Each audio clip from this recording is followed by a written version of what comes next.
observation of what's sacred.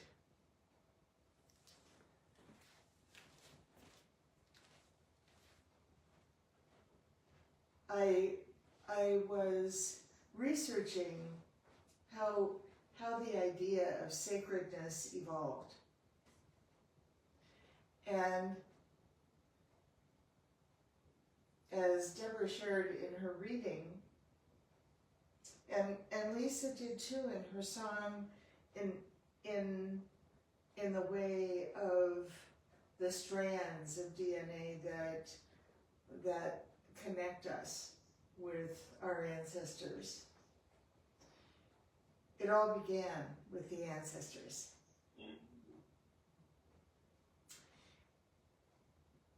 And the ancestors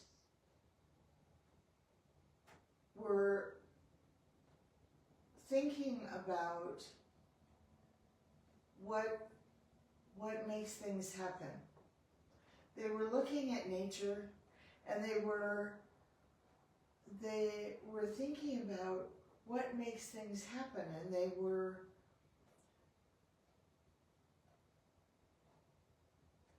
of course, this is oral history because nothing was written down then, but it was also depicted in cave drawings and antiquities, and they were looking around them, and they were discovering what we would call a process, because there are seeds and there is earth, and if you put the seeds in the earth and the rain comes and the sun comes, then the seeds take root and they produce something. And so the entire idea of what was sacred, what was considered sacred, what was considered bigger than we are, what was considered kind of magical and mysterious, was all about nature. It was all about nature. It wasn't about a person who had had a lot of education, who spoke with authority, and that came later, because those personalities emerged as wise women and shamans and medicine men and people who developed a deeper relationship with the process. And then as that grew and as that took greater hold, because because of the way we grew up, we think about organized faith traditions as having always been, but they haven't always been. They were communities, and then they became shared ideas among other peoples. And so the whole process of gathering to celebrate, to express gratitude, to raise our voices, to express what we witness with such wonder in community started with villages. That was the community. And the intimacy of, I was thinking this morning, the intimacy of those communities and how they knew each other and how they regarded each other. And it doesn't mean that they necessarily thought each other was one way or the other. Because I don't even know that, and there's really no way of knowing until I'm in other dimensions. I don't know when labels started to show up. I don't know when judgments became a thing. They're a thing now, right? Labels and judgments are a thing now, and have been for a long time, for generations. But the period I'm talking about is pre-Abraham. And so at least in my, what you all know I refer to as my spidey sense, at least in my spidey sense of those times, and my doing my best during my meditations and my visionings to put myself in that realm. Because as Lisa's song said, it still lives in me. So it's not like, you know, I have to go to the store or I have to go online and I have to order a connection. It still lives in me. And if we're really interested and willing in and to connecting with what's sacred, the best place to begin is within. The only place to begin is within.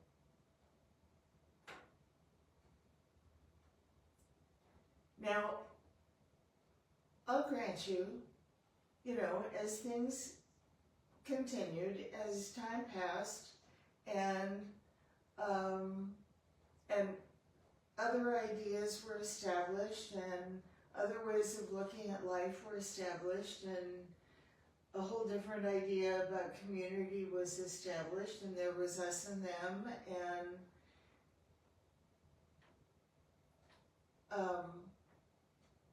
which is, you know, whenever it is that human beings crossed the emotional and psychological bridge from us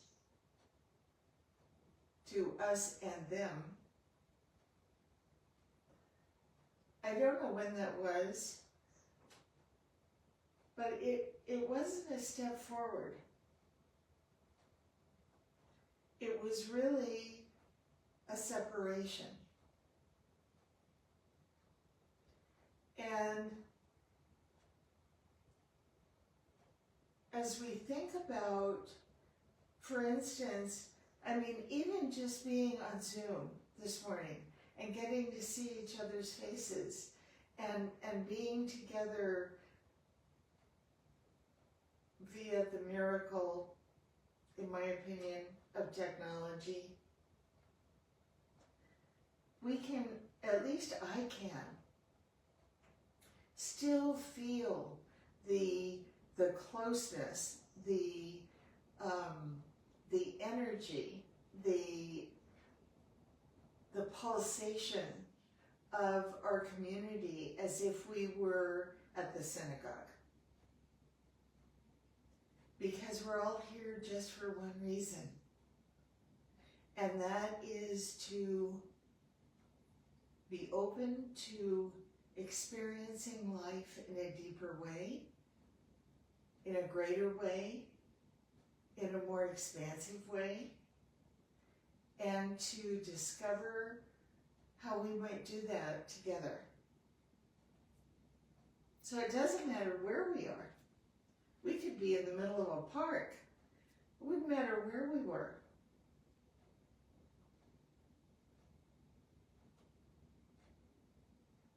So going back to my thoughts about being in that early community and experiencing oneness as a way of life.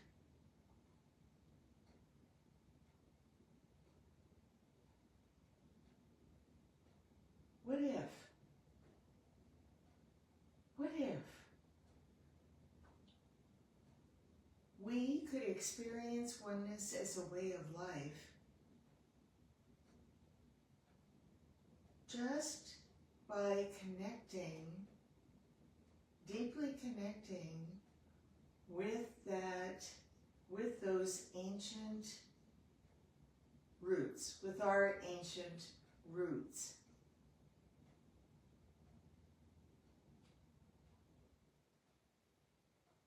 The way I feel about our ancient root system is that it never stops working. It's like the divine in our lives. It is always active. Just because those people are no longer physically here, what we know about our physicality is that our physicality serves a purpose until it doesn't. Our physicality, and wait until you hear what I'm talking about in January. Our physicality is about this house that we move around in, that enables us to have hands that express, to have eyes that express, to have a smile to share. Our physicality makes those things possible, at least on the human planet. Those things are necessary for us to be able to express.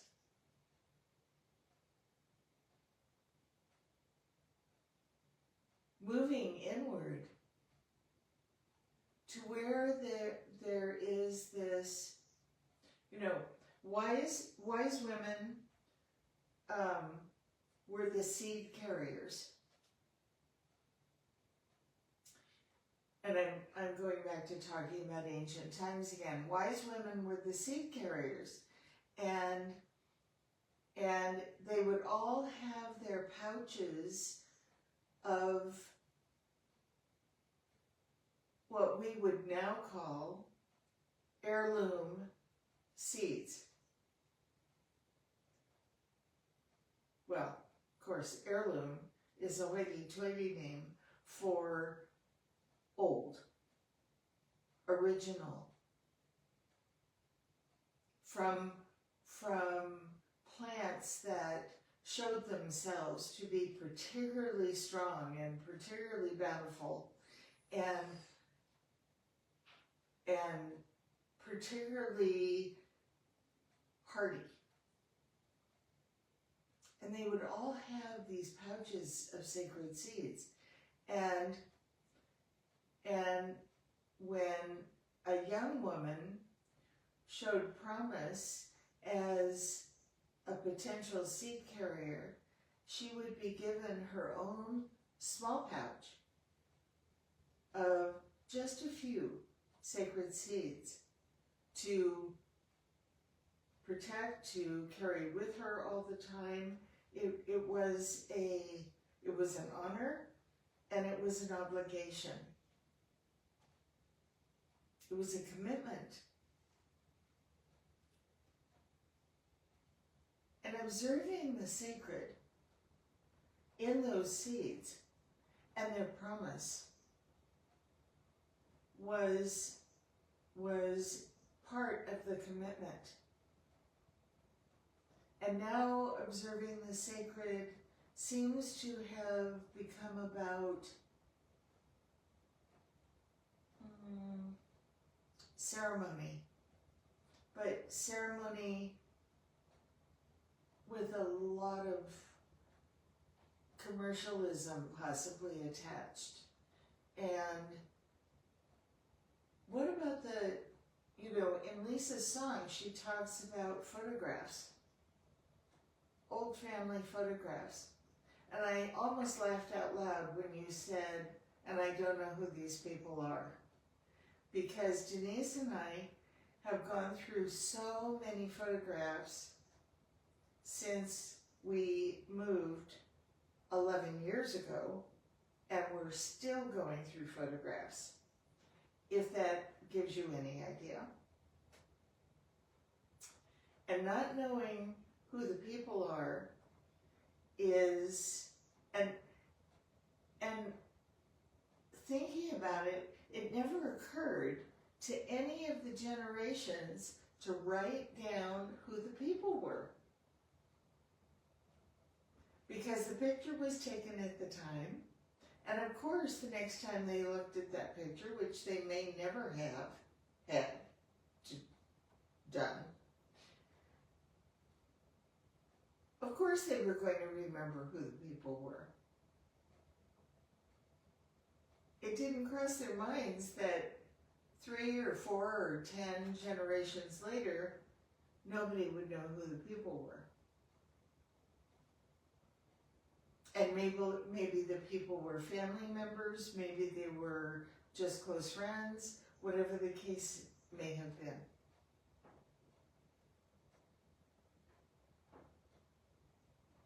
But treating that process with sacredness, treating the process of going through the photographs with sacredness is important. In fact, I would say that treating every process with sacredness, approaching it with sacredness, is important.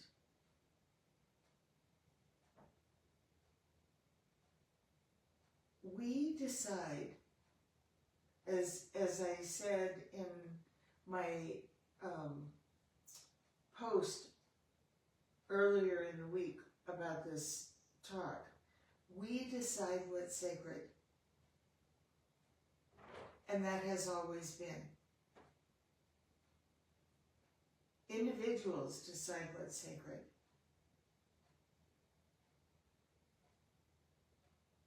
And we come together in our common beliefs and in our common philosophy and in our common practice to celebrate the sacred, first of all, in each other. And then from there, from within, we are able to truly honor what is sacred around us. We are able to truly see and acknowledge what is sacred in another.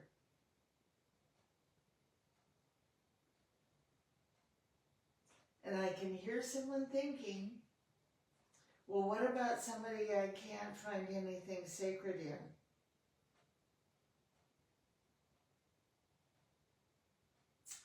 That is not their problem. That's our choice. Because as there is only one life, and it's all life,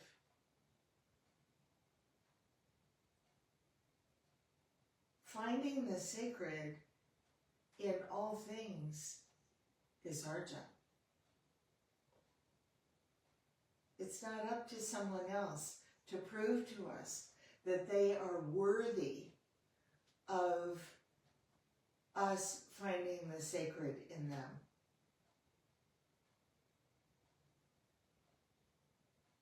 Really.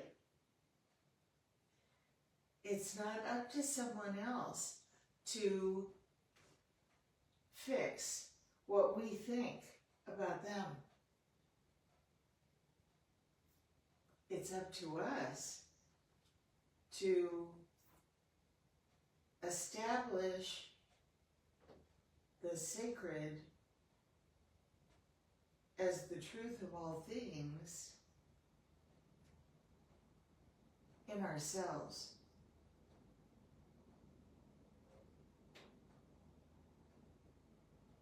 Once we have done that, once we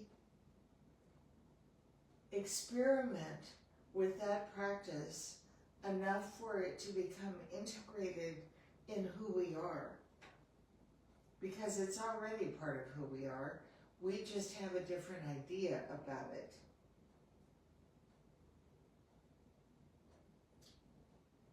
Once that integration happens, it becomes, kindness becomes more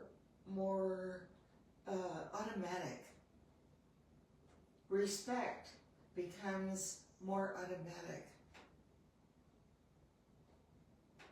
Sweetness, tenderness, gentleness, all of these personality traits that we admire so much in others because they seem to be able to be that no matter what.